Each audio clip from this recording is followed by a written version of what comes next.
आप सभी को राधे राधे, जय श्री कृष्णा, जय गौ माता।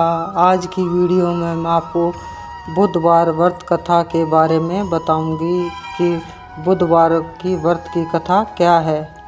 बुधवार का व्रत ग्रह शांति अथवा सभी इच्छाओं की पूर्ति के लिए रखा जाता है। इस व्रत के एक समय के भोजन का विधान है। भोजन में हरी सब्जियों का उपयोग श्रेष्ठ माना गया है। बुधवार को कथा सुननी अथवा कहनी चाहिए। बुधवार की कथा को बीच में कभी नहीं छोड़ना चाहिए। कथा समाप्ति पर बुधवार की आरती कर प्रसाद ग्रहण करना चाहिए। बुधवार व्रत कथा।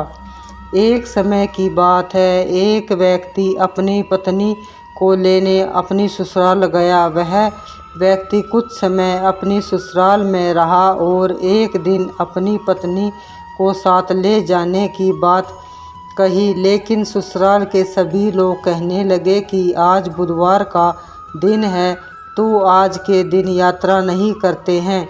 वह व्यक्ति जिद्दी था और अपनी जिद के कारण अपनी पत्नी को अपने साथ विदा कराकर अपने घर की ओर चल पड़ा। अपने नगर की ओर जाते समय रास्ते में उनकी पत्नी ने कहा कि मुझे प्यास लगी है। व्यक्ति ने रथ रोका और पत्नी के लिए पानी लेने चला गया। जब वह पानी लेकर वापस आया तो उसकी आंखें फटी की फटी रह गई, क्योंकि ठीक उसके जैसा ही एक व्यक्ति उसकी पत्नी के साथ बैठा और वह कह रहा कि वह स्त्री उसकी पत्नी है। इस बात को लेकर दोनों आपस में झगड़ने लगे और दोनों ही कह रहे थे कि वह मेरी पत्नी है, जैसे वह अपनी पत्नी से ससुराल से विदा कराकर ला रहा है। दोनों व्यक्तियों के झगड़े का कोई हल नहीं था और वह स्त्री भी समझ नहीं पा रही थी कि दोनों में से उसका पति असल में कौन सा है, क्योंकि दोनों की शक्ल एक जैसी थी। कुछ समय में ही राज्य के सिपाही वहां आते हैं और स्त्री से पूछते हैं कि तुम्हारा क्या पति है, तुम्हारे पति कौन सा है इसकी, लेकिन स्त्री बता ही नहीं पाई कि उसका असली पति कौन है। वह शांत ही रही।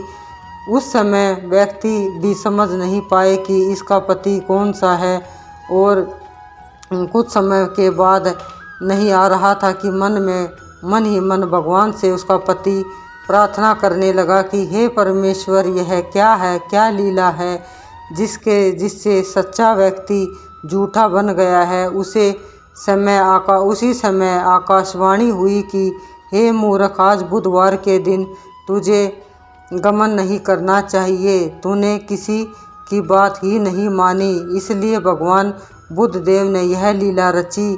अब व्यक्ति ने बुधवार से प्रार्थना की और अपनी इस मूर्खता गलती के लिए क्षमा याचना की। अब बुद्धदेव महाराज अंतर्ध्यान हो गए।